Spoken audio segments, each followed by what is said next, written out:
উত্তর পশ্চিম বঙ্গোপসাগরের ওপর পশ্চিমবঙ্গ ও ওড়িশা উপকূল বরাবর একটি নিম্নচাপ ক্ষেত্র তৈরি হয়েছে।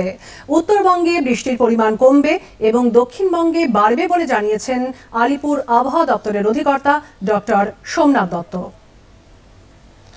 আগামী কয়েকদিনে বৃষ্টি তো হবে, আপনার গোটা পশ্চিমবঙ্গের সব জেলাতেই বৃষ্টি হবে।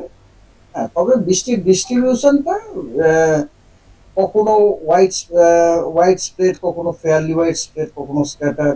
তো একটা কথা বলতে পারি, এই যে এতদিন যাবত আমরা যেটা দেখছিলাম যে নর্থ বেঙ্গলে খালি আপনার আপনার হোয়াইট স্প্রেড এবারে এখন একটা টাইম আসতে চলেছে যেখানে নর্থ বেঙ্গলের বৃষ্টি ধীরে ধীরে কমার একটা টেন্ডেন্স আসতে শুরু করেছে এবং সাউথ বেঙ্গলেও আমাদের বৃষ্টি বাড়ারও একটা সময় আছে।